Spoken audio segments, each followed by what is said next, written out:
नमस्कार, आपका स्वागत है हमारे चैनल जिज्ञासा पर। हम लोग चर्चा कर रहे हैं टीचिंग्स ऑफ लॉर्ड चैतन्य। तो इसका पार्ट 1 हमने लोड कर दिया है। ये पार्ट 2 है। पार्ट 1 में हमने इस किताब का preface, prologue and introduction discussion किया था, जिसमें चैतन्य महाप्रभु के जीवन के बारे में संक्षेप में हमने चर्चा की थी। तो teachings of Lord Chaitanya, the golden अवतार टीचिंग्स, ये हिज डिवाइन ग्रेस एसी भक्ति वेदांत स्वयं प्रभुपाद, जो कि international society for Krishna consciousness के फाउंडर आचार्य हैं, उन्होंने लिखा है। ये किताब जो है चैतन्य चरितमृत, इस किताब का समरी स्टडी है। पर मेरे अनुभव में हमने देखा कि बहुत सारे लोग इन किताबों को नहीं पढ़ते, तो इसलिए मेरा प्रयास ये है कि इन किताबों के बारे में समरी में बताई जाए, ताकि लोगों को प्रभुपाद के इन किताबों को पढ़ने में इंटरेस्ट जागे। पहले आप ये तो समझें किताब में क्या है मोटा मोटी, उसके बाद आप जो है उस किताब को डिटेल में पढ़ने की आपकी इच्छा जागेगी। इसी प्रयास में हमने शुरू किया है। तो हमने काफी किताबों का सारांश में ये जो सीरीज हमने किया है, हम कर रहे हैं। तो आपसे अनुरोध है कि अगर आपको इन किताबों के बारे में सारांश में, समरी में समझना है, इन वीडियो को देख सकते हैं।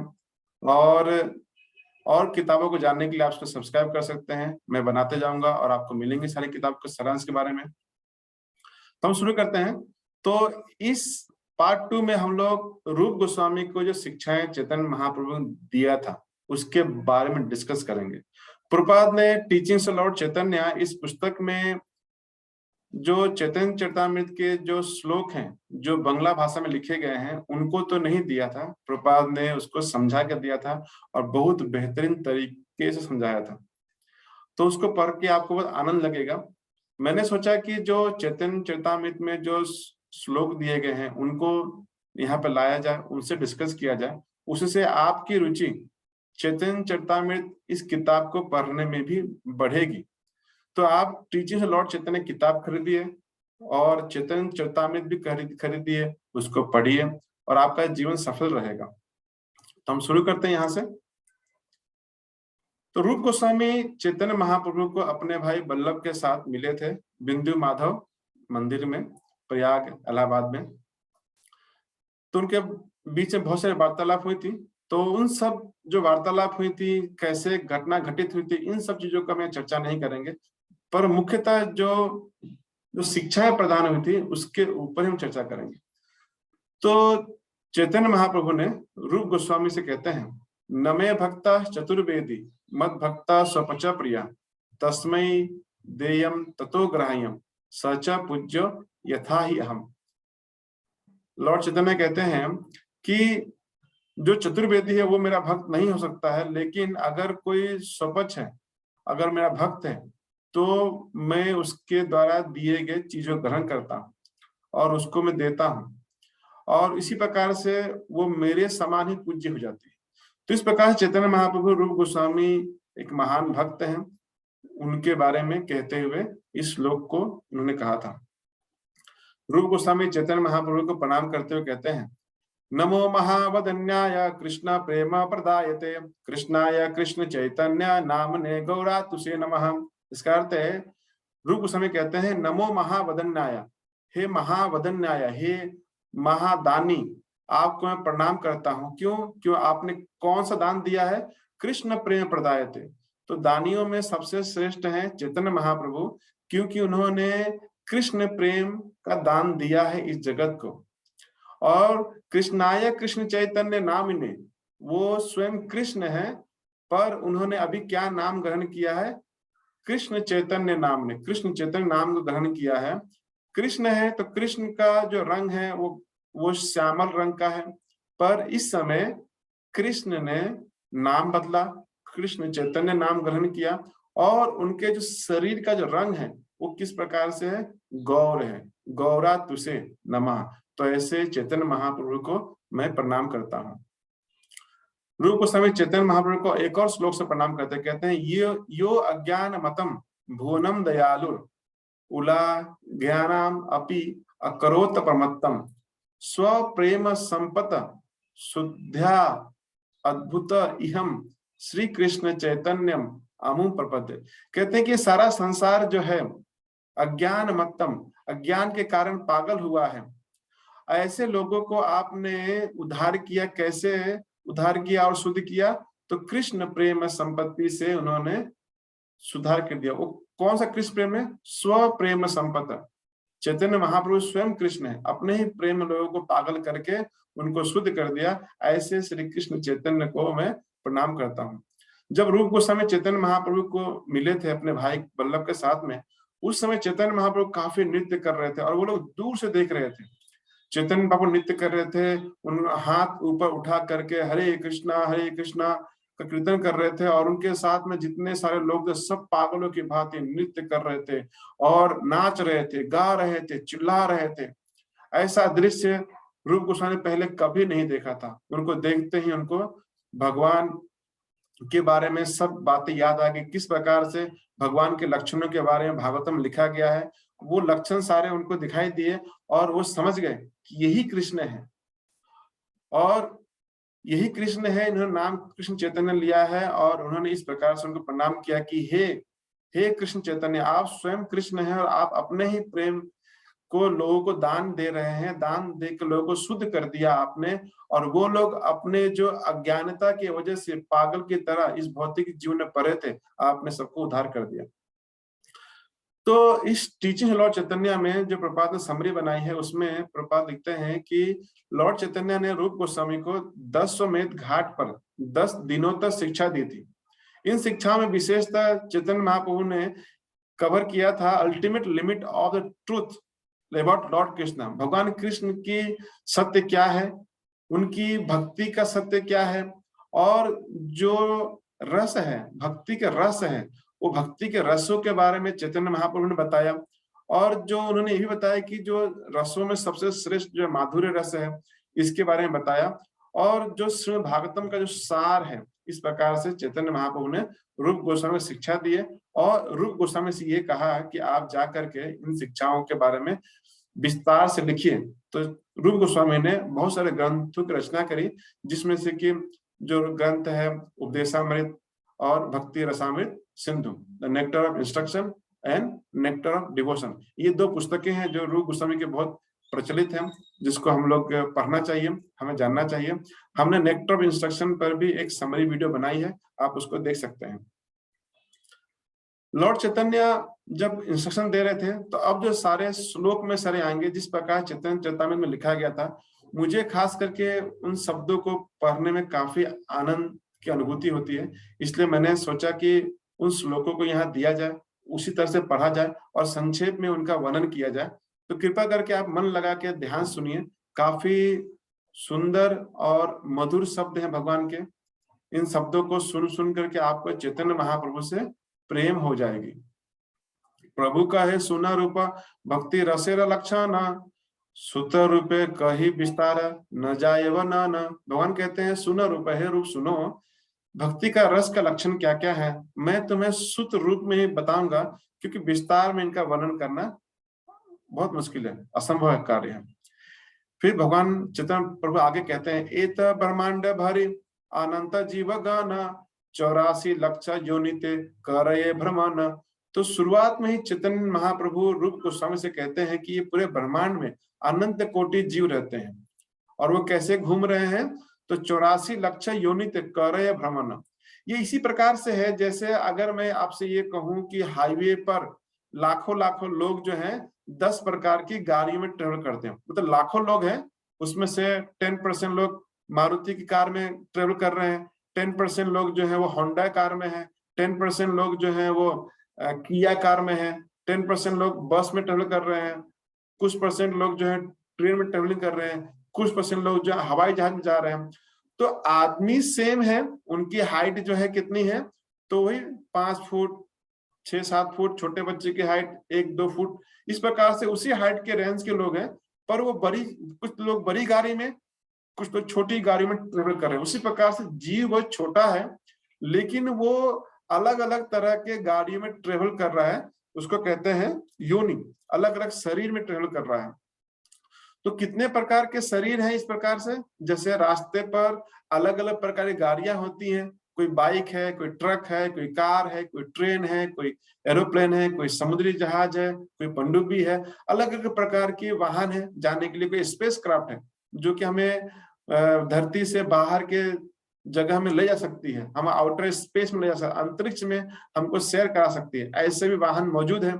तो अलग अलग प्रकार का शरीर है और अलग अलग प्रकार के शरीर अलग अलग कार्य करते हैं, वो अलग अलग प्रकार से बने हुए हैं। उसी प्रकार से यहाँ कह रहे हैं एत ब्रह्मांड भरी अनंत जीव गण, इस ब्रह्मांड में अनंत जीव है और वो लोग 84 लाख योनि में भ्रमण कर रहे हैं। यानी कि जीव छोटे हैं पर वो अलग अलग वाहनों में घूम रहे हैं। यानी कि अगर कोई व्यक्ति 5 फुट का है और कार में घूम रहा है तो वो उसको हम कहेंगे कार के साइज का हो गया है। और अगर कोई व्यक्ति 5 फुट का है, अगर वो अकेले एक बस में जा रहा है तो बस की हाइट तो बहुत लंबी है, बस बहुत लंबा होता है, बहुत चौड़ा होता है, बहुत ऊंचा होता है। तो हम ये कहेंगे कि वो जीव बस में घूम रहा है, उसका शरीर बस जैसा बड़ा है। उसी प्रकार से जीव छोटा है तो कभी जीव जो है एक 5 साल के बच्चे में है, कभी जीव जो है गौरैया चिड़ई में है, कभी जीव जो है छोटे खटमल में है, छोटी चिट्टी में है, छोटा मच्छर में है, और कभी कभी जीव जो है वो शरीर धारण करता है हाथी जैसा या डायनासोर जैसा या व्हेल मछली जैसा विशाल शरीर। कभी कभी खूंखार शरीर धारण करता है जैसे कि भेड़िया, लोमड़ी, टाइगर, लायंस, इस प्रकार शरीर धारण करता है। लेकिन असल में ये शरीर है, ये योनियां है, पर जीव की जो चौड़ाई लंबाई वो छोटी है। कितनी है वो चेतन महाप्रभु आगे बताते हैं। केशाग्र सत्यभागस्य सताम सदिशात्मकः जीव सूक्ष्म स्वरूपो अयम संख्यातीतो ही चित्कनः। तो हम कहते हैं केशाग्र सत्यभागस्य, भगवान रूप गोस्वामी को कहते हैं कि जो केश का जो अग्रभाग है उस अग्रभाग का 100 टुकड़ा करो रूप, और उस 100 टुकड़े का एक टुकड़ा लेकर के उसको और 100 टुकड़े करो, तो जितना छोटा अंश बनेगा वो जो है जीव का साइज है। यानी कि अगर कोई जीवात्मा हाथी के शरीर में है, मनुष्य के शरीर में है, या डायनासोर के शरीर में है, चींटी के शरीर में है, हाथी के शरीर में है, खटमल में है, जो कुछ भी शरीर है उसका साइज उतना ही है। पर वो कैसा है? असंख्यातीतो, असंख्य मात्रा में है ही चित कनह, वो लेकिन भौतिक जगत का पार्टिकल नहीं है। जैसे कि हम लोग इलेक्ट्रॉन, प्रोटॉन, एटम्स के बारे में पढ़ते हैं, तो एटम्स, इलेक्ट्रॉन, प्रोटॉन्स और बहुत सारे पार्टिकल थ्योरी है जिसको हम जानते हैं। वो पार्टिकल जो है सब कह रहे भौतिक पार्टिकल्स हैं, लेकिन ये कौन सा पार्टिकल है? वो चित्त कण है। जो जीवात्मा है वो चित्त कण है और बहुत ही छोटा है। मतलब कि अगर मेरी हाइट जो है, अगर 6 फीट की मेरी हाइट है, लेकिन जो मेरी जो आत्मा है अंदर में उसका साइज कितना है? बहुत छोटा है, चित्त कण के बराबर है। और चित्त कण कैसा है, साइज कितनी है? तो बाल के अग्रभाग का 100 भाग कीजिए और उसका 100 भाग टुकड़े लेकर के एक भाग को और 100 भाग कीजिए, जितना छोटा साइज बनेगा। इसको आप माइक्रोस्कोपिक साइज कह सकते हैं, और बहुत छोटा माइक्रोस्कोपिक साइज बनेगा, उसी साइज का है। पर उसकी साइज के वो कौन सा पार्टिकल है? वो चित्त कण पार्टिकल है। वो भौतिक पार्टिकल नहीं है, वो इलेक्ट्रॉन, प्रोटॉन जैसा पार्टिकल नहीं है, वो काफी छोटा पार्टिकल है, वो भौतिक पार्टिकल नहीं है। यहाँ पे भगवान बता रहे हैं। आगे कहते हैं तार मद स्थावर जंगम दुहि भेद जंगम त्रियक जल स्थाचल विभेद। कहते हैं जितने भी जीवात्मा हैं उनके शरीर जो योनियां हैं उनकी भेद कैसी हैं? कुछ चल सकते हैं, कुछ नहीं चल सकते। स्थावर है, कोई जंगम है, उसमें भी कुछ लोग कैसे हैं जो चिड़िया का शरीर है, कोई पानी में रहता है, कोई जानवर है, इस प्रकार से भेद है। आगे कहते हैं तार मध्य मनुष्य जाति अति अल्पतर तारे मध्य मलेशा पुलिंद बौद्ध सवारम। कहते हैं जो मनुष्यों की जाति बहुत ही कम है, और उन मनुष्य जाति में भी जो है और बहुत सारे ऐसे जातियां हैं जो लोग उतने बुद्धिमान नहीं है, उन्होंने शास्त्रों को उतना अध्ययन नहीं किया हुआ है, पर अपना जीवन बिता रहे हैं, वो भी मनुष्य जातियां हैं। उनके नाम बता रहे हैं मलेच्छ, पुलिंद, बौद्ध, सवार। तो इस प्रकार से अलग अलग जातियां हैं बता रहे हैं। वेदा निष्ठा मध्य अर्धे का वेदा मुख्य माने वेदा निषिद्ध पाप करे अधर्म नहीं गाने। तो जो कुछ लोग ऐसे हैं जो लोग की कुछ लोग वेद के निष्ठ हैं, वेदों को मानते हैं। वेद कैसे हैं? भगवान के द्वारा कही गई वाणी है। तो कुछ लोग वेदों को मानते हैं, और कुछ लोग ऐसे हैं जो वेदों को नहीं मानते और वेदों में जो निषिद्ध है, जो कामों को मना किया गया है, उन पापों को करते हैं। और और जो है धर्म की बातों में उनका रुचि बिल्कुल नहीं रहती। जो रेगुलेटिव प्रिंसिपल्स है, धर्म नहीं करने, जो रेगुलेटिव प्रिंसिपल है, मतलब कि शास्त्रों में कहा गया है कि अगर हमें इंद्रिय तृप्ति करनी भी है तो एक प्रोसेस से करना चाहिए, तो उन रेगुलेटिव प्रिंसिपल को नहीं मानते, केवल अपने इंद्रिय तृप्ति करते हैं, पाप करने में लगे रहते हैं, वेदों को नहीं मानते। वेद निषिद्ध पाप करे, धर्म नहीं गणे। तो दो प्रकार के लोग हैं, कुछ लोग वेद को मानते हैं, कुछ लोग वेद को नहीं मानते हैं। धर्म आचार्य मध्य बहुत कर्मनिष्ठ, तो सभी जीवों में से जो धर्म आचरण करने वाले वो श्रेष्ठ हैं। और धर्म आचार्य मध्य बहुत कर्मनिष्ठ, जितने धर्म आचरण करते हैं उसमें से काफी लोग कर्मनिष्ठ होते हैं, मतलब फ्रूटिव एक्टिविटी को मानते हैं, और वो लोग कुछ अच्छा है कुछ बुरा है इस बात का ध्यान रखते हैं। कोटि कर्मनिष्ठ मध्य एक ज्ञानी श्रेष्ठ। और इस प्रकार से जो धर्म के द्वारा जो कर्म करते हैं, वेदों में बताए गए कर्मों को पालन करते हैं, अपना अपना कर्म पूरा करते हैं, इसलिए कर्मनिष्ठ लोग जो हैं उनके मध्य में एक जो ज्ञानी है वो श्रेष्ठ होता है। कोटि ज्ञान मध्य है एक जन मुक्त। और ऐसे हजारों करोड़ों कोटि कोटि जो ज्ञानी लोग हैं उनके बीच में एक कोई व्यक्ति मुक्त होता है। कोटि मुक्त मध्य दुर्लभ एक कृष्ण भक्त। ऐसे ऐसे कोटि मुक्त जीवों के बीच में एक कृष्ण भक्त दुर्लभ है। तो यहाँ देखिए कृष्ण भक्त कितना दुर्लभ है। तो भगवान ने पहले शुरू किया कि 84 लाख योनियां हैं, उन योनियों में जो है अलग अलग शरीर है, हाथी का शरीर है, पानी में रहने वाले जीव का शरीर है, पक्षी का शरीर है। तो उसमें से जो मनुष्य बहुत कम है, उसमें से जो मनुष्य जो है, मनुष्य में से कई लोग ऐसे हैं जो सिविलाइज नहीं हुए, जिन्होंने कुछ शिक्षा ग्रहण नहीं किया, ऐसे भी कुछ लोग हैं। जिन्होंने शिक्षा ग्रहण करी है उसमें से भी कुछ लोग जो वेदों को शिक्षा ग्रहण करते हैं, वेदों को शिक्षा मानने वालों में से कुछ लोग जो है कर्मनिष्ठ होते हैं। उन कर्मनिष्ठ में से जो है कुछ ज्ञानी होते हैं, और उन ज्ञानियों में से कुछ एक मुक्त होते हैं। और ऐसे बहुत सारे मुक्त जीवों में से जो सबसे दुर्लभ है वो कृष्ण भक्त श्रेष्ठ है। इस प्रकार चैतन्य महाप्रभु ने रूप गोस्वामी को कृष्ण भक्त होने की श्रेष्ठता के बारे में बताया। कृष्ण भक्त निष्काम अतएव शांत, भुक्ति मुक्ति सिद्धि कामी सकली अशांता। जो कृष्ण भक्त निष्काम होता है, उनके अंदर कोई कामना नहीं होती अपनी इंद्रिय तृप्ति के लिए, इसलिए वो शांत होते हैं। और जो भुक्ति मुक्ति सिद्धि कामी है, जो भुक्ति मुक्ति और सिद्धि चाहते हैं, कामी है, इच्छा करते हैं, वो सभी लोग हमेशा अशांत रहते हैं और उनको पूर्ति करने के लिए हमेशा प्रयासरत रहते हैं। ब्रह्मांड भ्रमित को न भाग्यवान है जीव, गुरु कृष्ण प्रसादे पाए भक्ति लता बीज। इस प्रकार से ब्रह्मांड में भ्रमण करने वाले हजारों लाखों जीव जो अलग अलग योनियों भ्रमण कर रहे हैं, कुछ वेद पढ़ रहे हैं, कुछ वेद नहीं पढ़ रहे हैं, कुछ वेद को पढ़ने के बाद कर्म में लग चुके हैं, कुछ लोग कर्म में लगने के बाद ज्ञान प्राप्त कर चुके हैं। इन सभी जीवों कैटेगरी में से कुछ ऐसे भाग्यवान जीव हैं, ब्रह्मांड भ्रमित। इस प्रकार से कौन भाग्यवान जीव? गुरु कृष्ण प्रसादे पाए भक्ति लता बीज। तो गुरु और कृष्ण इन दोनों की प्रसन्न होने पर उनको भक्ति लता की बीज का उनको प्रदान होती है, उनको मिलता है। और उस बीज को लेकर के अब उसको जो भक्ति लता बीज है वो पेड़ नहीं है, एक बहुत ही कोमल लता के रूप में होती है भक्ति लता। उस बीज को धारण अपने हृदय में करते हैं और उसके बाद उनको बड़ा करना होता है। तो हम पढ़ते हैं कैसे बड़ा होती है। माली हैया करे से बीजा आरोपण श्रवण कीर्तन जल करे सिंचन। भगवान कहते हैं कि एक बार आपको भक्ति लता बीज अगर मिल जाती है किसी भी तरह से गुरु और कृष्ण कृपा से, तो उस बीज को अपने हृदय में एक माली की तरह उसको आरोपण कर लीजिए। और श्रवण कीर्तन जल करे सिंचन, और उसका जल क्या है? श्रवण और कीर्तन, भगवान के गुणों का कीर्तन करना, यानी प्रीचिंग करना, लोगों को सिखाना, बताना, और खुद भी भगवान के कीर्ति को दूसरे जो भक्त हैं उनसे सुनना। तो श्रवण और कीर्तन जल के रूप में उसका सिंचन करना शुरू करना चाहिए। सिंचन करेंगे तो क्या होगा? ऊपर जी या बढ़े लता ब्रह्मांड भेदी जाए। तो वो लता जो है हमारे हृदय में स्थापित हो जाती है और हमारे हृदय से वो ऊपर बढ़ती चली जाती है, पूरे ब्रह्मांड को भेद करके ऊपर चली जाती है। तो वो हमको दिखती नहीं है कि हमारे हृदय से कुछ ऐसे पेड़ निकल रहा है, लेकिन वो ब्रह्मांड को भेद के जाती है लता। और विरजा ब्रह्मा लोका भेदी परम व्योम पाए। जो परम व्योम आकाश है, इस भौतिक जगत के जो परे जो आकाश है, उस आकाश में चली जाती है। उसके बाद कहाँ जाती है? तबे जाए तद उपारी गोलोका वृंदावन। उस आध्यात्मिक आकाश में से भी ऊपर चली जाती है। कहाँ जाती है? गोलोक वृंदावन।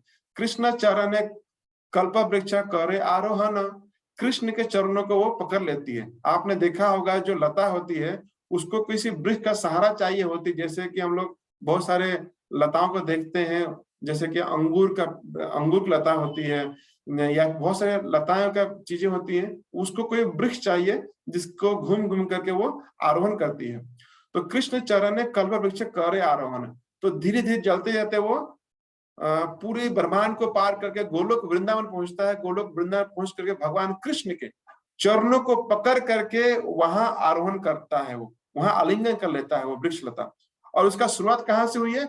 हमारे हृदय से। हमारे हृदय में जो गुरु और कृष्ण के प्रसाद से जो भक्ति रूपी लता का बीज मिला था, वही लता वहां पहुंचती है। कृष्ण के चरणों तक उसको पहुंचाना है हमको, और उसको पहुंचाने के लिए हमें दो ही काम करना है, श्रवण और कीर्तन। तो हर दिन श्रवण और कीर्तन करते करते लता बढ़ करके भगवान कृष्ण के चरणों तक वो पहुंच जाती है। अब भगवान कृष्ण के चरणों तक पहुंचने बाद क्या होता है? तहा विस्तारिता हैया फले प्रेम फल, यहाँ माली सिंचे नित्य श्रवण आदि जल। तो वो जब लता जब कृष्ण के चरणों को जो पकड़ लेती है, तब जाके उसमें प्रेम रूपी फल प्रकट होता है। और जो माली है यहाँ पर, वो दिन रात हमेशा 24 घंटे श्रवण और कीर्तन आदि करके नित्य सींचे श्रवण आदि जल है। इसी दो जल है, श्रवण और कीर्तन, ये जल है। इन जलों से सींचते रहता है और वहां फल फूल देते रहता है। अगर हम पेड़ को 2 दिन पानी ना दें तो क्या होती है? पेड़ सूख जाती है। इसलिए हमें रेगुलर श्रवण कीर्तन करते रहना चाहिए। तो ये जो लता है भगवान कृष्ण के चरणों का आलिंगन करके वहां फैलता है और वहां पे फल प्रदान करता है। फिर क्या होता है? यदि वैष्णव अपराध है उठे हाथी माता, उपद व छिंदे तारा सुखी जाए पाता। लेकिन इसमें एक बहुत बड़ी आपदा है। प्रॉब्लम क्या है कि अगर हमने अपने तरफ से वैष्णव अपराध कर दिया तो वो अपराध कैसी है? हाथी माता, एक पागल हाथी की तरह वो पूरे जड़ से हमारे लता को हृदय से उखाड़ देगी। यानी कृष्ण की जो भक्ति की लता हमको इतने जतन के बाद ब्रह्मांड भ्रमित कोने भाग्यवान है जीव, गुरु कृष्ण प्रसादे पाए भक्ति लता बीज, जो लता के बीज मिली थी और थोड़ा थोड़ा अभी बढ़ रहा था, उसको उखाड़ के फेंक देता है। इसलिए हमको क्या चाहिए कि कभी भी वैष्णव अपराध से हमें बचने का पूरा प्रयास करना चाहिए, कभी ना करें। यही चैतन्य महाप्रभु आगे कहते हैं, तते माली यत्न करी करे आवरण अपराध हस्तीर जैसे न है उद्गम। ताकि वो वैष्णव अपराध ना हो, ये हाथी माता आके हमारे इसको ना कर दे, इस बात के लिए एज ए वैष्णव हमको पूरा ध्यान रखना चाहिए। लेकिन अगर हम इनका ध्यान रखते भी हैं, अगर हम अपराध नहीं भी करते हैं, तो भी कुछ प्रॉब्लम्स हैं। क्या कठिनाइयां हैं भक्ति में? किंतु यदि लतारा संगे उठे उपशाखा, भुक्ति मुक्ति वांछा जाते असंख्य तारा लेखा। कहते हैं कि जब हम कोई बीज रोपते हैं, कोई पौधा रोपते हैं, उस समय कुछ कुछ उपशाखाएं उपज जाती है। किंतु यदि लतारा संगे उठे उपशाखा, उस लता भक्ति लता के साथ में अगर कोई उपशाखा उग जाती है, वो उपशाखा के नाम क्या है? भुक्ति मुक्ति आदि वांछा। तो कहते हैं भुक्ति मुक्ति वांछा जत असंख्य तारा लेखा, असंख्य लेखा है, असंख्य रूप में ये लेखाएं हैं। कहते हैं निषिद्धाचार, जो आचरण मना किया गया वो आचरण करना, कुटिनाति, दूसरों की बुराई करना, जीव हिंसा, जीव हिंसा बहुत तरह से होती है। जीवों को जान से मार देने की हिंसा होती है, जीवों को मन से तकलीफ देना भी एक हिंसा होती है। और अगर किसी जीव को हम अगर भक्ति में आगे बढ़ने नहीं दे रहे, वो भी जीव हिंसा हो रही है। तो अगर हम प्रीचिंग नहीं करें तो वो भी जीव हिंसा होती है। तो लोगों को सिखाना, लोगों को बताना, तो जीव हिंसा नहीं करना चाहिए। लाभ है इसमें, लाभ क्या होगा? पूजा, हमारी पूजा होनी चाहिए, हमारी प्रतिष्ठा होनी चाहिए। जत उपसखा गाना, तो जो उपसखा है, जो भक्ति करने से जो उगती है, ये सब क्या है? निषिद्धाचार, कुटिनाति, जीव हिंसा, लाभ, पूजा, प्रतिष्ठा आदि जत उपसखा गाना, ये लता के साथ ये सब चीजें ऑटोमेटिकली उगना चालू होती है। जैसे ही कोई व्यक्ति भक्ति करता है, प्रीचिंग करता है, लोग आकर के उसको प्रणाम करने लगते हैं, कहते हैं कि आप बहुत अच्छा कार्य कर रहे हैं। और इस प्रकार से वो व्यक्ति जो है पूजा और प्रतिष्ठा में फंस जाता है। तो ये क्या है? ये उपसखा है। कोई व्यक्ति भक्ति पूजा और प्रतिष्ठा के लिए नहीं करता है। हम आगे पढ़ेंगे भक्ति क्यों की जाती है। भक्ति केवल कृष्ण को प्रसन्न करने के लिए की जाती है।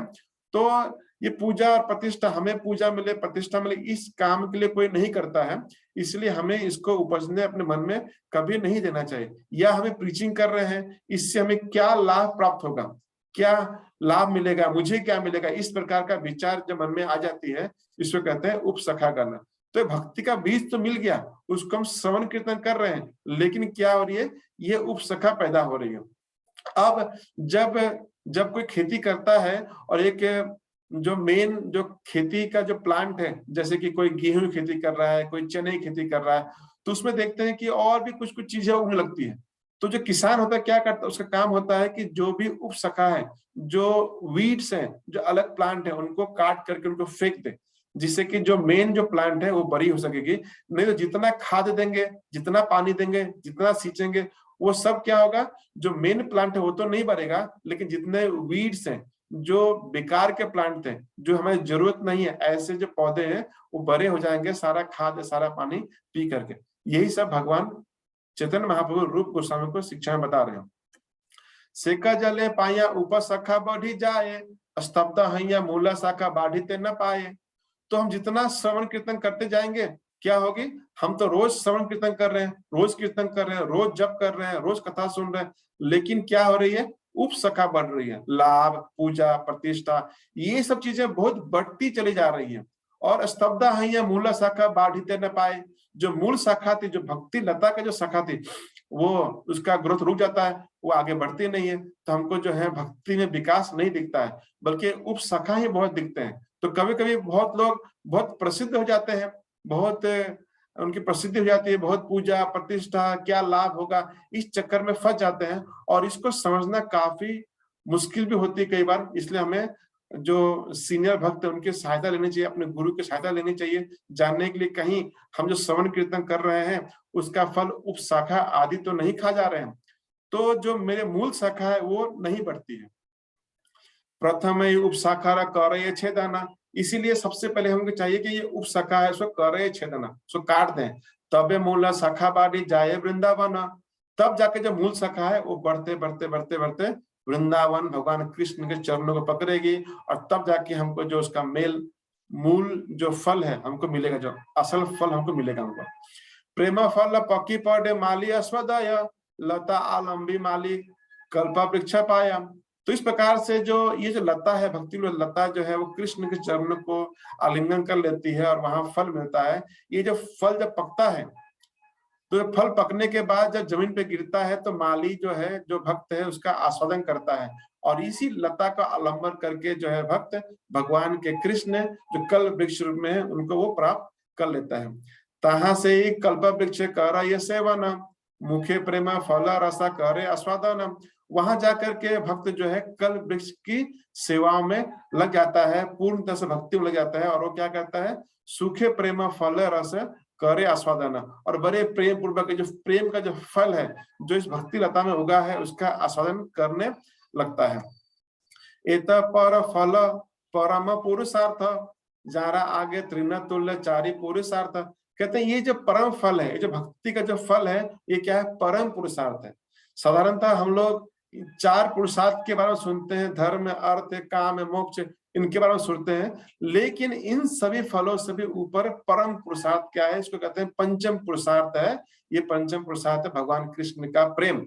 तो कैसे प्राप्त होता है, तो ब्रह्मांड भ्रमित कौन भाग्यवान जीव, कुछ भाग्यवान जीव को गुरु और कृष्ण की प्रसाद से, कृपा से उनको भक्ति लता का बीज मिलता है। उस भक्ति लता को चाहिए कि हम उसको लेकर के हम क्या करें, उसको श्रवण और कीर्तन के जल से उसको सींचें। उसको सींचेंगे तो वो बड़ा होगा, बड़ा होके बिरजा नदी और परब को पार करते हुए कहाँ पहुंचेगा, तो कृष्ण के चरण को पकड़ लेगा और वहां पर जाकर फल निकलता है। लेकिन इसमें 2 बाधाएं हैं। पहली बाधा है कि एक वैष्णव अपराध, जो कि हाथी माता की तरह है, वो पूरे पागल हाथी की तरह है और उसको पूरा जड़ से उखाड़ देता है, इसलिए हमको वैष्णव अपराध से बचना चाहिए। और दूसरा प्रॉब्लम किसमें क्या है, चैलेंज है, वो है उपशाखागण। उपशाखागण जब पूजा लाभ प्रतिष्ठा ये सारी चीजें हैं, ये उपशाखा है, इनसे भी हमको बचना चाहिए। अगर हम इससे बच जाते हैं तो क्या होगा, हम लोग का जो प्रेम का जो फल हम प्राप्त कर सकते हैं, ये मूल शाखा बढ़ेगी, तो ये परम पुरुषार्थ है, इसको हम लोग प्राप्त करेंगे। शुद्ध भक्ति हैते है या प्रेम उत्पन्न, अतएव शुद्ध भक्ति कही ये लक्षण। अब जो शुद्ध भक्ति करने से क्या होगा? प्रेम उत्पन्न होता है। इसीलिए शुद्ध भक्ति का लक्षण क्या क्या है, किस प्रकार से हम शुद्ध भक्ति कर सकते हैं, उसके बारे में आगे बता रहे हैं। अन्याभिलाषिता शून्यम ज्ञान कर्मादि अनावृतम अनुकूल्येन कृष्णानुशीलनम भक्ति उत्तमा। कहते हैं कि अन्याभिलाषिता शून्यम, सभी जो अभिलाषा है उसको शून्य करके, ज्ञान कर्मादि अनावृतम, ज्ञान और कर्म को पूरी तरह छोड़ करके, जो चीजें केवल कृष्ण की भक्ति के लिए सहायक हो उनको ही पालन करना, इसको ही शुद्ध भक्ति कहते हैं, उत्तम भक्ति कहते हैं। ये श्लोक रूप गोस्वामी ने भक्ति रसामृत सिंधु में ये श्लोक को दिया है। भगवान कहते हैं अन्य वांछा अन्य पूजा छाड़ी ज्ञान कर्म अनुकूल सर्वेंद्रिया कृष्णानुशीलन। अन्य वांछा, सारी अलग इच्छा को त्याग दो, अन्य पूजा छाड़ी, सभी किसी की पूजा को छोड़ दो, सभी प्रकार के ज्ञान और कर्म को छोड़ दो, और केवल क्या करो? अनुकूल सर्वे इंद्रिया कृष्णानुशीलन, जो कृष्ण की संतुष्टि का जो कार्य है उसको हमें करना चाहिए। यही शुद्ध भक्ति यहाँ हैते प्रेम है, पंचरात्र भागवते यही लक्षण कय, कहते हैं यही शुद्ध भक्ति है। और यहाँ हैते प्रेम है, इसी प्रकार की भक्ति करने से ही हमें प्रेम उत्पन्न होगा। और यही बात जो है पंचरात्र विधि या भागवत विधि, सभी लोग इसी बात को प्रमाणित करते हैं। भुक्ति मुक्ति आदि वांछा यदि मने है, साधना करिले प्रेम उत्पन्न न है। कहते हैं कि भुक्ति मुक्ति आदि जो वांछा है अगर हमारे मन में, हमारे हृदय में है, तो शुद्ध भक्ति नहीं उत्पन्न होती है, और साधना करने पर भी प्रेम उत्पन्न नहीं होता। तो अगर कोई व्यक्ति साधना कर रहा है, भगवान का प्रेम प्राप्त करना चाहता है, लेकिन अगर उसको नहीं मिल रही, तो हमें इन सब चीजों को देखना चाहिए। नंबर 1, क्या हमने कोई वैष्णव अपराध किया है? नंबर 2, जो उपशाखा है वो तो नहीं बढ़ रहे कहीं, जो पूजा लाभ प्रतिष्ठा ये सब जो चीजें हैं वो तो कहीं ऐसे नहीं बढ़ रही हमारे हृदय के अंदर में। और उसके बाद भी हमारे मन में कोई ऐसे तो नहीं है कि भुक्ति मुक्ति आदि की इच्छा है, ये उपशाखा उपज रही है। तो साधना करने से ये जो उपशाखा है यही बढ़ती चली जाती है, और जो है, जब असल प्रेम जो था, जो है प्रेम हमको प्राप्त नहीं हो पाता है। साधना भक्ति हैते हय रति उदय रति गाढ़ हैले तारा प्रेम नामक। साधना भक्ति को करते करते ही हमारे मन में रति उत्पन्न होती है। जो रेगुलर जप करना, किताबें पढ़ना, भक्तों का संग करना, भक्ति कार्य करना, मंदिर में जाना, मंदिर का मार्जन करना, मंदिर के लिए कार्य करना, मंदिर में सेवा करना, मंदिर के जो विकास के लिए कार्य करना, ये सब क्या साधना भक्ति के अंग आते हैं। इसी साधना भक्ति को करते करते रति उत्पन्न होती है। रति मतलब भगवान के साथ अटैचमेंट पैदा होती है, और यही रति जब गाढ़ होती है, पूरी तरफ से जब गाढ़ा हो जाता है, उसको कहते हैं प्रेम नामक है। जैसे कि अगर मान लीजिए कि हम जो दूध है, दूध को पहले पूरा कभी कभी पानी में मिक्स करते हैं, तो पानी वाला दूध है, उस पानी वाले दूध को आप गर्म करते रहिए करते पूरा गाढ़ा छेना का रूप बन जाती है। पूरा मतलब बड़ा स्वादिष्ट छेना बनता है, काफी मीठा होता है वो। उसी प्रकार से जो साधना भक्ति करते करते भगवान के प्रति हमारी रति उत्पन्न होगी, और यही रति जब गाढ़ होगी तो क्या होगा? उसको ही कहते हैं प्रेम कहते हैं। प्रेमावृद्धि क्रमे नाम स्नेह मान प्रणय राग अनुराग भाव महाभाव है। ये जो प्रेम जो उत्पन्न होता है उसके वृद्धि का क्रम कैसा है? स्नेह मान प्रणय राग अनुराग भाव महाभाव, इस प्रकार से ये सारे क्रम से जो है प्रेम की वृद्धि होती है। इन सब चीजों के बारे में श्री रूप गोस्वामी ने जो भक्ति Rasamrita Sindhu nectar of devotion ग्रंथ है उसमें काफी विस्तार से वर्णन किया है। टीचिंग्स ऑफ लॉर्ड चैतन्य किताब में श्रील प्रभुपाद ने भी इन सब चीजों को काफी विस्तार से वर्णन किया है, और चैतन्य चरितामृत में भी इन सब बातों का काफी विस्तार से वर्णन है। तो आपसे अनुरोध है कि ये सब किताबें आप प्रभुपाद की किताबें पढ़िए। अगर आप किताबों को नहीं पढ़ेंगे, इन सब चीजों के बारे में आपको पता बिल्कुल भी नहीं चलेगा। मेरा उद्देश्य केवल ये है कि आपको इन सब चीजों को बता करके आपको प्रभुपाद के किताबों को पढ़ने में रुचि उत्पन्न की जाए, यही मेरा उद्देश्य है, जिसके वजह से ये सारांश में सीरीज बनाई जा रही है। तो भगवान चैतन्य महाप्रभु कहते हैं प्रेम वृद्धि क्रमे नाम स्नेह मान प्रणय राग अनुराग भाव महाभाव है। जैसे बीज इक्षु रस गुड़ा खंड सारा सरकार सीता मिश्री उत्तम मिश्री आरा। तो कहते हैं जैसे एक गन्ने का, शुगर केन का जो पेड़ का बीज होता है, तो पहले बीज होता है, बीज के जो है शुगर केन आता है, शुगर केन को हम जो है रस निकालते हैं, रस को निकालने के बाद उसको क्रिस्टलाइज करते हैं, प्यूरिफाई करते हैं, तो जाकर के वो चीनी बनता है, चीनी से मिश्री बनती है, मिश्री से जो है हमको उत्तम स्वादिष्ट लॉजेंस बनते हैं। तो जिस प्रकार से बीज से जो है उत्तम उत्तम कैंडी बन जाती है, पूरी तरह से मिश्री और उत्तम कैंडी बनती है, उसी प्रकार से क्या होता है, पहले हम श्रद्धावान होकर बीज प्राप्त करते हैं, बीज के बाद हम साधना करते हैं, श्रवण कीर्तन करते हैं, वो साधना करते करते रति प्राप्त होती है। रति जो है गाढ़ होने से प्रेम होता है, और प्रेम के जो है अलग अलग स्तर बताए हैं, क्या स्नेह, मान, प्रणय, राग, अनुराग, भाव, महाभाव, ये सारे प्रेम के अलग अलग प्रकार हैं। आगे पढ़ते हैं, यही सवारा कृष्ण भक्ति रस स्थायी भाव, अस्थाई भावे मिले जति विभाव अनुभाव।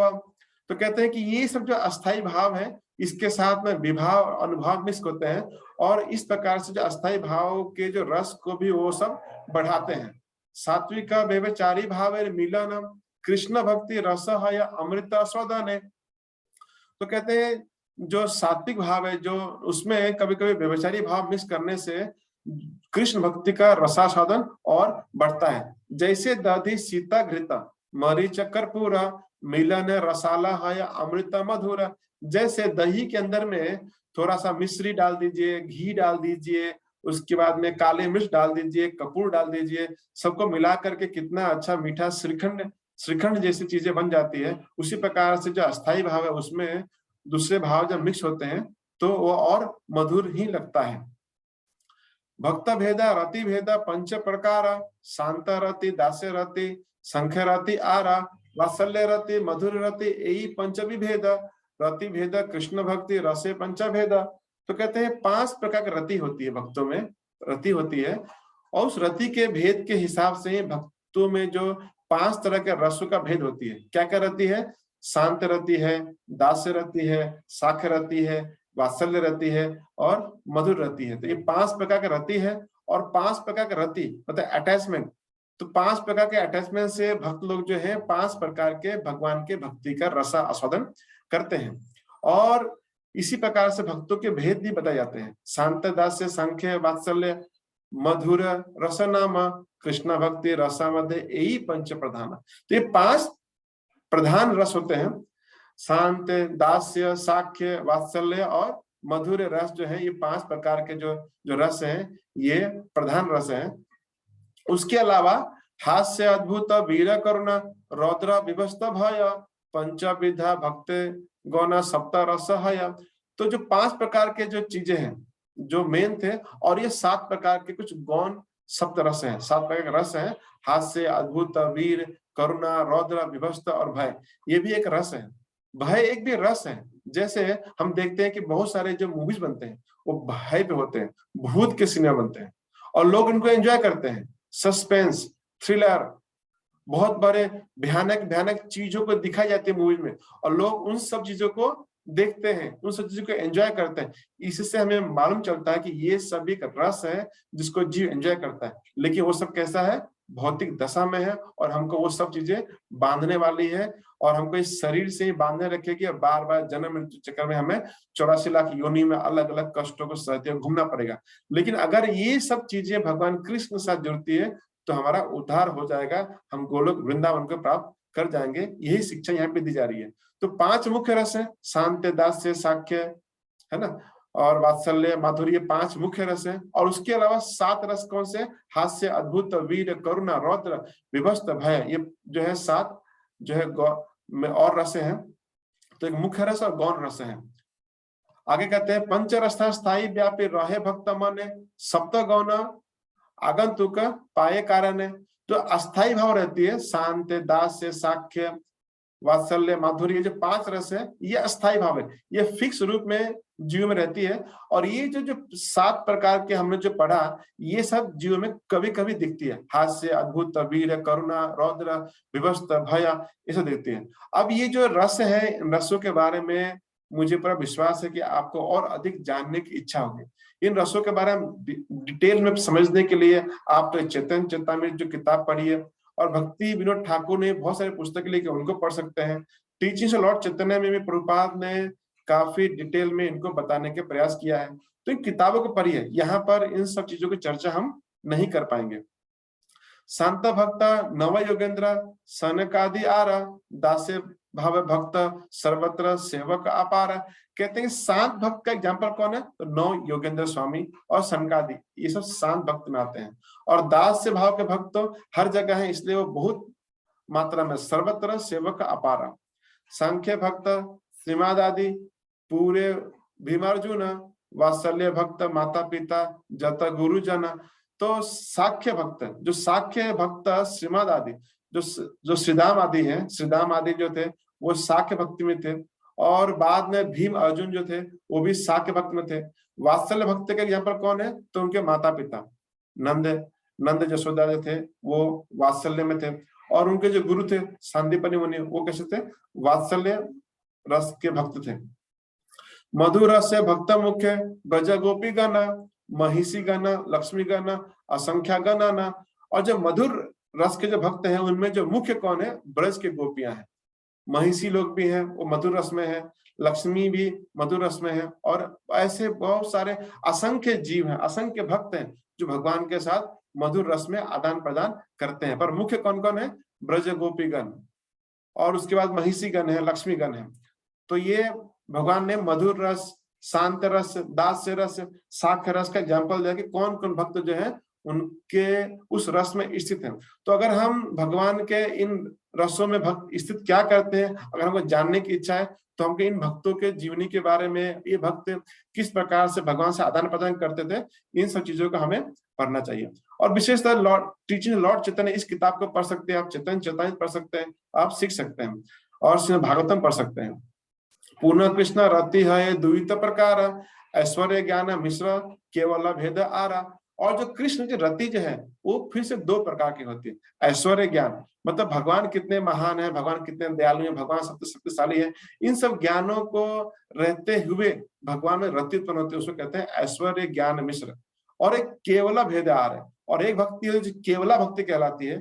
केवला भक्ति में केवल भक्त को अपना जो रति है, अपना जो विशेष संबंध है उसका ही ध्यान रहता है, बाकी भगवान के ऐश्वर्य उनको दिखता भी है तो वो उसको नहीं देखा हुआ समझते हैं। गोकुल केवल रति ऐश्वर्य ज्ञान ही ना पूरी दवे वैकुंठा दे ऐश्वर्य प्रवीणा। तो कहते गोकुल में जो है केवला रति मेन रूप से है, ऐश्वर्य ज्ञान ही ना, वहां के लोग भगवान के ऐश्वर्य को नहीं जानते को कितने महान है, कितने बड़े हैं। कई बार भगवान गोकुल वृंदावन में अपनी लीलाओं का प्रदर्शन करते समय बहुत सारी लीलाएं की, उन्होंने दिखाया कि मैं कितना महान हूँ, कितना बलशाली हूँ, कितना ऐश्वर्यवान हूँ, लेकिन वो देखने के बाद भी चूंकि वहां के भक्त लोग केवला रति में स्थित है, वो भगवान के ऐश्वर्य ज्ञान को देख के भी नहीं देखते या उनको मानते नहीं, उनको प्रायोरिटी नहीं देते। पूरी दिव्य मथुरापुरी और द्वारकापुरी और वैकुंठ, यहाँ पे भगवान का ऐश्वर्य प्रवीण, ऐश्वर्य प्रधान रहता है। ऐश्वर्य ज्ञान प्रधान संकुचित प्रीति देखिए न माने ऐश्वर्य केवल रति। तो जो ऐश्वर्य प्रधान जो जीव है उनकी जो प्रीति कहते हैं संकुचित होती है, मतलब भगवान से वो प्रेम करते समय, आदान प्रदान करते समय उनकी जो प्रीति होती है, प्रेम होता है, वो संकुचित रहता है, मतलब हमेशा उनको भगवान के ऐश्वर्य ज्ञान का भाव बना रहता है। लेकिन जो केवला रति के भक्त होते हैं, देखिए ना माने ऐश्वर्य, वो देख करके भी ऐश्वर्य को नहीं मानते। भगवान ने 7 दिन 7 रातों तक गोवर्धन को उठाए रखा, लेकिन फिर भी जो है मैया जो है उसको देखी, और लेकिन उनको ध्यान नहीं दिया उन्होंने। भगवान की ऐश्वर्य को देख करके वे नहीं मानते, वो सोचते हैं कि तो किसी कृपा से हो गई, भगवान विष्णु की कृपा से हो गया, तो वो एक केवला रति का लक्षण है। वो शांत दास रस ऐश्वर्य कहा न उद्दीपन वात्सल्य साख्य मधुरत करे संकोचन। तो कहते हैं शांत और दास रस में जो है, जो शांत और दास रस के जो भक्त हैं उनके अंदर भगवान का ऐश्वर्य का उद्दीपन होता है, उसमें प्रोमिनेंट रहता है। लेकिन जो वात्सल्य है, साख्य और मधुर है, उसमें जो है वो संकुचित रहता है, मतलब कि उनमें भगवान का ऐश्वर्य भाव ज्यादा नहीं रहता है। आगे बढ़ते हम। वासुदेव देवकी कृष्ण चरण बंदिला ऐश्वर्य ज्ञान दुहारे माने भय हैला।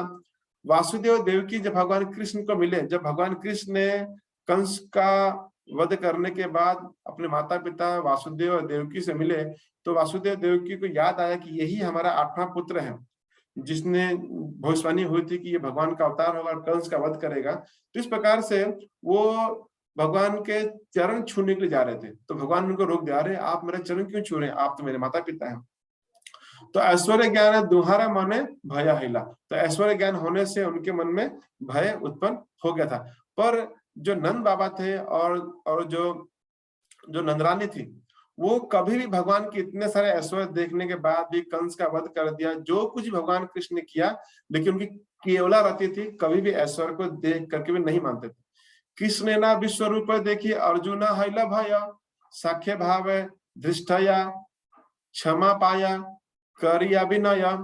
तो जब भगवान ने अर्जुन को अपना विश्व रूप दिखाया, तो अर्जुन सोचने लगा, अरे ये कौन कौन थे जिनको हम अपने सखा समझते थे, उनके एक साथ बिस्तर में बैठते थे, एक ही जगह खाते थे, कभी कभी उनको सबके साथ मजाक उड़ाते थे, अब उनको डर लग गया, तो वो अपने सारी गलतियों का क्षमा मांगने लगे थे। तो ये है भगवान का ऐश्वर्य देखने के बाद जो है उनके अंदर परिवर्तन हो जाती है। लेकिन जो है, जो केवला रति के जो भक्त होते हैं, उन्हें भगवान का कुछ भी ऐश्वर्य देखने के बाद, सुनने के बाद भी उनके अंदर कुछ भी उनके ऐश्वर्य का प्रभाव बिल्कुल भी नहीं पड़ता है। कृष्ण यदि रुक्मिणी रे कैला परिहास, कृष्ण छाड़ी बेना जाने रुक्मिणा हैला त्रासा। रुक्मिणी को भगवान कृष्ण ने एक बार कहा कि रुक्मिणी तुमने बहुत गलती कर दी, हड़बड़ी में तुमने मुझे चिट्ठी लिखा और मैं तुमको विवाह करने के लिए वहां पहुंच गया, तुमने मुझसे शादी कर लिया, इससे अच्छा होता है कि तुम, कितने सारे लोग थे तुमसे शादी करने के लिए, तुम अगर मुझसे शादी करती हो, बड़े बड़े योद्धा थे, वीर थे और क्षत्रिय थे, तो तुमने गलती कर दिया। तो जब रुक्मिणी ने ऐसा सुना, तो रुक्मिणी को लगा कि ऐसा तो नहीं, कृष्ण मुझे छोड़ने की बात कर रहे हैं। तो तुरंत रुक्मिणी जो है बेहोश होकर गिर पड़ी। केवल आर शुद्ध प्रेम ऐश्वर्य न जाने, ऐश्वर्य देखिले निज संबंध से माने। तो केवला रति में क्या होता है, वो शुद्ध प्रेम होती है, भगवान के ऐश्वर्य को उतना इंपॉर्टेंस नहीं देते, और अगर कभी कभी भगवान अपना ऐश्वर्य दिखा भी दे, तो वो ऐश्वर्य को ध्यान नहीं देते, अपना संबंध को ही ध्यान देते हैं। जैसे किसी का बेटा अगर आर्मी में बहुत बड़ा ऑफिसर भी बन जाता है, तो भी घर में वो बेटा ही रहता है, वो उसके माता पिता उसको एक ऑफिसर की तरह नहीं देखते, वो भले ही वो चीफ ऑफ डिफेंस स्टाफ होगा, या फिर जो है देश का प्रधानमंत्री बन जाए, या कुछ भी बन जाए वो, है ना, लेकिन फिर भी जो है उसके माता पिता उसको अपने पुत्र रूप में ही देखते हैं, उसको दूसरे तरीके से नहीं देखते, उसके पदवी से नहीं देखते, उसको कहते हैं शुद्ध प्रेम। ये शुद्ध प्रेम जब भगवान कृष्ण से हो जाती है, तो ऐसे शुद्ध भक्त लोग जो है भगवान के ऐश्वर्य को नहीं देखते, बल्कि वो अपने संबंध को ही मानते हैं। शांता से स्वरूप बुद्धे कृष्ण का निष्ठा सममन निष्ठा बुद्धे इति श्री मुख गथा। कहते हैं कि शांत रस के बारे में भगवान बता रहे हैं कि शांत रूप में स्वरूप बुद्धि होती है, स्वरूप बुद्धि कृष्ण के निष्ठा, स्वरूप बुद्धि हो जाती है, यानी कि सेल्फ रियलाइजेशन के स्टेज पे भक्त पहुंच जाता है शांत रस में ही, और उसमें कृष्ण निष्ठा हो जाती है। तो 2 स्टेप हो गया शांत रस में, अपने स्वरूप के बारे में ज्ञान, अपने स्वरूप बारे में ज्ञान, और कृष्ण के प्रति निष्ठा होती है ना, समो मन निष्ठा बुद्धे इति श्रीमुख गाथा। तो इस प्रकार शांत रस का डेफिनेशन भगवान ने दिया, और आगे भी शांत रस के बारे में बता रहे हैं। समो मन निष्ठा बुद्धे इति श्री भगवान उवाच ताना निष्ठा दुर्घटा बुद्धिर एतम शांता रतिम बिना। तो कहते हैं कि शांत स्वभाव प्राप्त किए बिना, शांत रस को प्राप्त किए बिना भगवान में निष्ठा प्राप्त नहीं हो सकती। शांत रस में ही भगवान में काफी निष्ठा प्राप्त हो जाती है। तो भगवान कृष्ण में निष्ठा प्राप्त जिसको है, वो शांत रस को प्राप्त भक्त माना जाना चाहिए। कृष्ण बिना तृष्णा त्याग तारा कार्य माने अतएव शांत कृष्ण भक्त एक जानी। तो शांत भक्त का लक्षण क्या होती है, तो कृष्ण बिना तृष्णा त्याग, जो भी इच्छाएं कृष्ण के अलावा है उन सबको त्याग देता है, वो शांत भक्त का पहला स्वभाव होता है। कृष्ण बिना तृष्णा त्याग, जो कृष्ण के अलावा जो तृष्णा है उनको त्याग देता है, और अतएव शांत कृष्ण भक्त एक जाने। स्वर्ग मोक्ष कृष्ण भक्त नरक करी माने कृष्ण निष्ठा तृष्णा त्याग शांतेर दुई गुण। तो शांत भक्त का 2 गुण क्या बता रहे हैं कि उसमें कृष्ण में का निष्ठा होती है 100%, और कृष्ण के अलावा जो भी इच्छा है तृष्णा उसका उसको वो त्याग देता है। स्वर्ग, मोक्ष, इन सब चीज को कृष्ण भक्त क्या मांगता है? नरक करे मारे। वो स्वर्ग नहीं जाना चाहता, वो मोक्ष प्राप्त करना नहीं चाहता, वो क्या चाहता है? केवल और केवल कृष्ण के प्रति निष्ठ रहता है और उनका भक्ति करना चाहता है, और उनकी भक्ति के अलावा जितना भी तृष्णा है उस सबको त्याग देता है। ये शांत भक्त का स्वभाव है। यही गुण व्यापे सभा भक्त जने अकाशेरा शब्द गुण जेन भूत गणे। तो ये जो दो गुण है, कौन से दो गुण? तो कृष्ण निष्ठा और तृष्णा त्याग। कृष्ण निष्ठा, तृष्णा त्याग, ये दो गुण जो है सभी भक्तों में रहते हैं। जो दास है, माधुर्य है, वात्सल्य है, साख्य है, सभी में ये शांत जो भक्त है इसके गुण उसके अंदर रहते हैं। उसके अलावा और एक्स्ट्रा गुण आते हैं। मतलब कृष्ण निष्ठा और कृष्ण के अलावा सही वस्तु, सारे तृष्णाओं का त्याग, ये उनका मेन गुण होता है। जैसे कहते हैं कि जैसे आकाश का जो शब्द है वो बाकी सब में चीजों में रहती है, जैसे कि पृथ्वी, जल, अग्नि, वायु, आकाश, इन सब चीजों के बारे में पढ़ते हैं तो आकाश का जो स्वरूप है, शब्द, ये सभी चीजों में रहता है। उसी प्रकार से शांत रस का जो स्वभाव है वो सभी बाकी भक्तों में भी रहता है। शांत रस स्वभाव है कृष्ण ममता गंधहीन परम ब्रह्म परमात्मा ज्ञाना प्रवीण। जो शांत स्वभाव भक्त होते हैं वो कृष्ण में ममता नहीं होती, वो कृष्ण उनकी अपनापन नहीं होता, कृष्ण में निष्ठा होती है। कृष्ण भगवान है, उनमें निष्ठा होती है। क्यों? भगवान में पर ब्रह्म है, परमात्मा है, वो सबसे ज्ञानी है। इस प्रकार भगवान के ऐश्वर्य का ज्ञान उसमें प्रचुर रहता है, जिसके वजह से उसको भगवान कृष्ण में निष्ठा रहती है, श्रद्धावान रहता है, 100% सरेंडर रहता है। लेकिन उसमें क्या नहीं होती? ममता नहीं होती। कृष्ण मेरे हैं, कृष्ण के प्रति ममता का भाव नहीं होता है। केवल स्वरूप ज्ञान हय शांत रस है, पूर्ण ऐश्वर्य प्रभु ज्ञान अखिल हय दास है। लेकिन जो जो केवल उसको स्वरूप का ज्ञान रहता है शांत रस में, लेकिन भगवान के पूर्ण ऐश्वर्य का ज्ञान जो है उसको नहीं हो पाता है। भगवान के जो पूर्ण ऐश्वर्य का ज्ञान उसको दास रस में ही प्राप्त होता है। तो आगे हम दास रस के बारे में हम लोग पढ़ते हैं। ईश्वर ज्ञान संभ्रम गौर प्रचुरा सेवा करे कृष्ण सुख देना निरंतर। तो जो दास भक्त के, दास से जो रस है उसमें भक्त होते हैं, उसमें का ईश्वर ज्ञान होती है। संभ्रम गौरव प्रचुर सेवा करे कृष्ण सुख देना निरंतर। तो जो दास भक्त के जो लोग हैं वो क्या आते हैं? कृष्ण की सेवा करने में लग जाते हैं। तो शांत भाव के भक्त को भगवान की महानता पता होती है, लेकिन भगवान के किसी भी भक्ति कार्य में नहीं लगा रहते। लेकिन जो दास भाव के भक्त हैं भगवान की भक्ति में तुरंत लग जाते हैं। शांतेण गुण दास ऐसे अधिक सेवन अतएव दासे रस यही दुई गुण। तो शांत रस में जो थी वो कृष्ण निष्ठा और बाकी सब चीजों का त्याग करना, ये तो गुण रहता है। उसके साथ में सेवा करने की प्रवृत्ति जो जुड़ जाती है, तो हमको समझना चाहिए भक्त जो है शांत रस से कहाँ परिवर्तन हो गया है? दास रस में परिवर्तित भक्त हो गया है। शांतेर गुण दास्यर सेवन साख्य दुई हय दास्यर संभ्रम गौरव सेवा संख्या विश्वमय विश्वासमय। कहते हैं शांतिर गुण, जो शांत रस और दास रस के जो भक्त हैं, है ना, उसमें ये साख्य जो भक्त होते हैं उनमें ये दोनों गुण होते हैं, शांत रस के गुण और दास रस के गुण। यानी जो शांत रस का जो गुण है कृष्ण के प्रति निष्ठा और अन्य तृष्णा का त्याग और सेवा, ये दोनों जो चीजें होती हैं ये साख्य रस में होती है। शांतेर गुण दासेर सेवन साख्य दुई हय। साख्य में दोनों होते हैं। दासेर समम गौरव सेवा सांख्य विश्वासमय। लेकिन जो है इन सब चीजों में जो है साख्य रस में जो उनकी संभ्रम है वो थोड़ी सी कम हो जाती है, मतलब थोड़ा सा कम रहता थोड़ा सा में, तो उनके थोड़ी कम हो जाती है। साख्य भाव में ये दोनों चीजें कम होती है, संभ्रम गौरव सेवा साख्य विश्वासमय, ये सब चीजें थोड़ी उनमें कम रहती है, मिक्स रहती है दास भाव में। दास भाव से कांधे चढ़े कांधे चढ़ाए करे क्रीडा राना कृष्ण सेवा कृष्ण कार्य आपन सेवन। तो जो साख्य भाव में जब भक्त आ जाते हैं तो वो कैसे होते हैं? कभी कभी भगवान के कंधे पर चढ़ जाते हैं, कभी कभी भगवान को अपने कंधे पर चढ़ाते हैं। इस प्रकार वो कृष्ण की सेवा में लगे रहते हैं।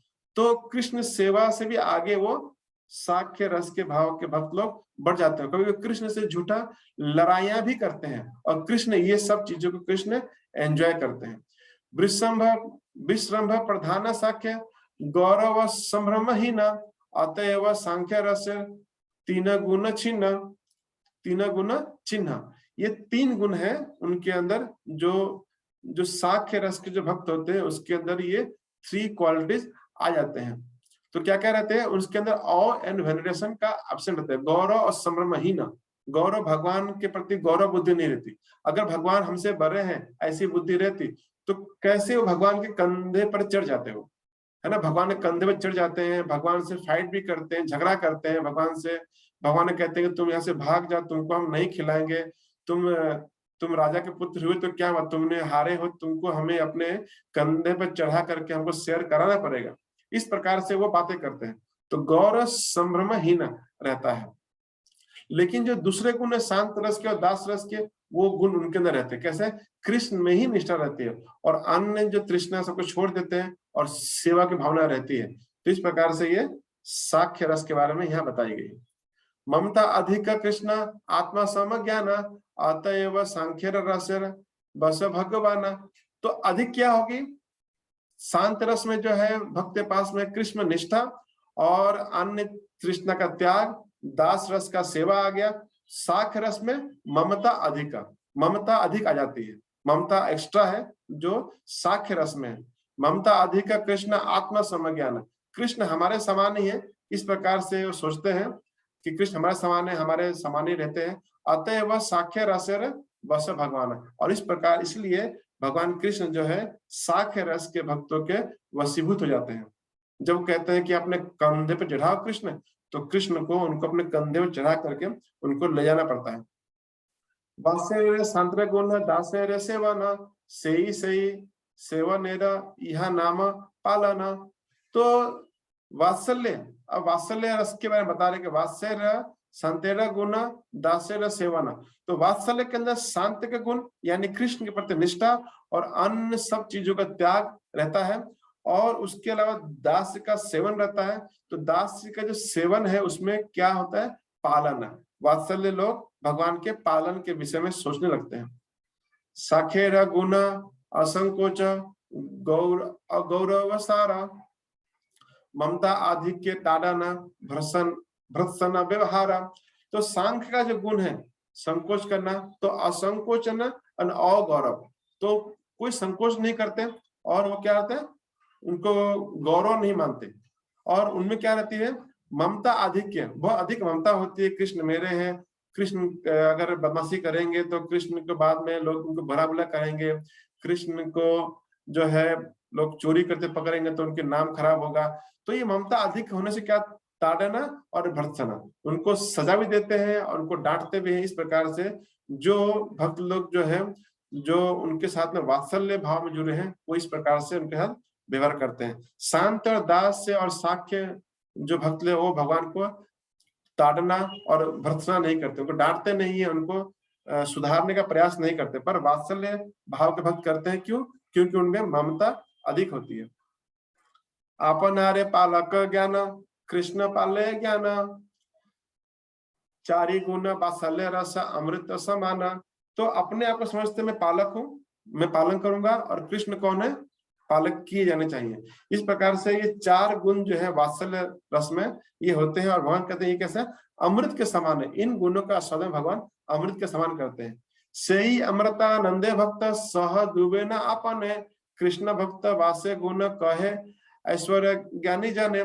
से अमृतानंद, उसी अमृत के आनंद में भक्त सह डूबे न आपने, भक्तों के साथ भगवान भी डूब जाते हैं। जब भक्त भगवान को वात्सल्य रूप में प्रेम करते हैं तो भगवान का जो आनंद है वो बढ़ जाता है, और भक्तों का अपना जो आनंद है वो भी बढ़ जाता है। सही अमृतानंदे भक्त सह डूबे न आपने कृष्ण भक्त वासे गुण कहे ऐश्वर्य ज्ञानी जन। तो इस प्रकार से जो है हम देखते हैं कि जो वात्सल्य है वो काफी महान है। उसमें मधुर रस कृष्ण निष्ठा सेवा अतिशय साखेर अशोक असंकोच लालन ममता अधिक है। अब मधुर रस में क्या क्या है? शांत रस का भाव भी है, जो कि है कृष्ण निष्ठा और अन्य तृष्णा का त्याग, दास्य भाव का जो सेवन है वो रहता है, और कृष्ण मेरे समान है वो भावना रहती है। जो वात्सल्य रस का जो भाव है वो भी इनके अंदर में रहता है, जो कि पालन है, पालन करना, मतलब कृष्ण को अगर हम खाना नहीं खिलाएंगे तो कृष्ण कहाँ से खाएंगे, कृष्ण को दूध नहीं पिलाएंगे तो कृष्ण को भूख लगे, कृष्ण कहाँ से दूध पिएंगे, ये सारी भावना भी उनके अंदर रहती है। और जो कृष्ण का साख्य रस वो भी रहता है, तो मधुर रस में ये सारे रसों का समाहित रहता है। और उसके अलावा उनकी जो सेवा है वो अधिक सेवा कृष्ण की करते हैं। कांता भावे निज अंगा दिए करे न सेवा न, अतएव मधुर रासेर हय पंचगुण। तो बाकी सब भक्त लोग जो है अपने किसी व्यवहार से करते थे, पर ये जो कांत भाव के जो भक्त लोग, जो मधुर भाव के जो भक्त लोग हैं, वो भक्त लोग तो अपने अपने जो बाकी चीजों के द्वारा सेवा करते हैं, बल्कि अपने शरीर के द्वारा ही भगवान की सेवा में लगते हैं, पूरी तरह से 100% भगवान की सेवा में वो लगे रहते हैं। अतएव मधुर रसेर हय पंचगुण। तो ये पांचवा गुण है, पांचों गुण मधुर रस के भक्तों में रहता है। तो मधुर रस के जो भक्त होते हैं उनके अंदर शांत, दास्य, साख्य, वात्सल्य, इन सभी का गुण जो है ये मधुर भाव में रहता है। आकाशादि गुण जैन पर पर भूते, एक दोई तीन चारि क्रमे पंच प्रभृते। तो पृथ्वी जो है, पृथ्वी, जल, अग्नि, वायु, आकाश, ये 5 महाभूत पड़ते हैं, जिसमें कि आकाश पहले है और पृथ्वी सबसे लास्ट में। तो पृथ्वी के अंदर में सभी पंच तत्वों के गुण उसमें हमको मिलते हैं। ए मत मधुर सब भाव संहार, अतएव अस्वाधिक कर चमत्कार। कहते हैं इस प्रकार से जो मधुर रस है वो सबसे बड़ा है, सब भाव संहारा, अतएव अस्वाधिक करे चमत्कार। इस प्रकार से जो लोग भक्त भगवान के मधुर रस का साधन करते हैं वो काफी खुश रहते हैं। तो हमें भी उसके प्रयास हम कर सकते हैं कि वो रस क्या है जानने के लिए। पर इसको जानने के लिए, समझने के लिए हमें चैतन्य चरितामृत, श्रीमद् भागवतम और उस प्रकार से रूप गोस्वामी द्वारा लिखे गए पुस्तक, प्रभुपाद के लिखे पुस्तकों को पढ़ना चाहिए। इसलिए हमारा प्रयास है कि इन पुस्तकों के बारे में आपको विस्तार से और या संक्षेप में बताई जाए। यही भक्त रसेरा कर दिग्दर्शन, इहारा विस्तारा माने करिहा भावना। तो इस प्रकार से चैतन्य महाप्रभु कहते हैं कि अब मैंने तुमको जो है इन सभी चीजों के बारे में एक दिग्दर्शन दिखा दिया, तुम्हें दिखा दिया। इहारा विस्तारा माने करिए भावना, इसी को विस्तार करने की भावना मन में करो। मतलब कि जो भगवान ने अभी संक्षेप में बताया जीवों से लेकर के, है ना, ब्रह्मांड भूमित कोने भगवान जीव और 84 लाख योनियां, इन सब जो ज्ञान बताया, फिर भक्ति के प्रकार बताया, किस प्रकार साधना करते हैं भक्ति उत्पन्न होती है, भक्ति के बाद जो है हम किस प्रकार से जो है केवला रति भक्ति है और ऐश्वर्य ज्ञान भक्ति है। इन सब भक्ति करते क्या जो विस्तार भगवान ने बताया विस्तार में यहाँ पे, उसी चीज को कहते हैं और विस्तार करो और इसको आगे बताने का प्रयास करो। भाविते भावित कृष्ण स्फुरयंतरे, कृष्ण कृपाए ज्ञान पाया रस सिंधु पारे। कहते हैं कि तुम कृष्ण का चिंतन करते रहो, हमेशा करते रहो। कृष्ण का चिंतन करते करते करते करते क्या होगा, भावित भावित कृष्ण स्फुरय अंतरे, कृष्ण की स्फूर्ति आपके अंदर होने लगेगी। और कृष्ण कृपाए आज्ञा पाए रस सिंधु पारे, और कृष्ण की कृपा के प्राप्त कर करके जो है आप जो है इस भक्ति रस सिंधु ग्रंथ का आप लिख सकते हैं, उसको संसार को भेंट कर सकते हैं। तो इस प्रकार से हमने रूप गोस्वामी की जो शिक्षाएं चेतन प्रभु जी दी थी, बहुत ही ब्रीफ में, बहुत ही संक्षेप में कर लिया। मेरा आपसे प्रार्थना है कि आप जो टीचिंग है लॉर्ड चैतन्य गोल्डन अवतार हिज डिवाइन ग्रेस एसी भक्ति वेदांत स्वामी प्रभुपाद, जो ISKCON international society for Krishna conscious के उसके फाउंडर आचार्य हैं, उन्होंने बुक लिखी है। इस पुस्तक को लेकर के आप पढ़िए और इसको डिटेल में सब बातों को पढ़िए, और अधिक आपको आनंद प्राप्त करना है, रस का आस्वादन करना है, तो चैतन्य चरितामृत में आप इन सब विषयों को पढ़ सकते हैं। तो इस बुक तक में टोटल 32 अध्याय है, इसलिए सबको हम कवर नहीं करेंगे, वीडियो बहुत लंबी हो जाती है, इसलिए हम लोग थोड़े थोड़े पार्ट में कर रहे हैं। तो आपसे अनुरोध है कि सभी पार्ट को आप देखें। नेक्स्ट पार्ट में हम कवर करेंगे टीचिंग टू सनातन गोस्वामी। चैतन्य महाप्रभु ने 10 दिन तक शिक्षा दिए थे रूप गोस्वामी को, और 2 महीने शिक्षा दिए थे सनातन गोस्वामी को। इसलिए सनातन गोस्वामी का जो पार्ट है थोड़ा लंबा होगा, पर आपसे अनुरोध है कि आप उसको देखिए, उसको हम अलग अलग पार्ट में प्रयास नहीं करेंगे। आप सभी का बहुत बहुत धन्यवाद। हरे कृष्णा कृष्ण कृष्ण हरे हरे, हरे राम राम राम हरे हरे।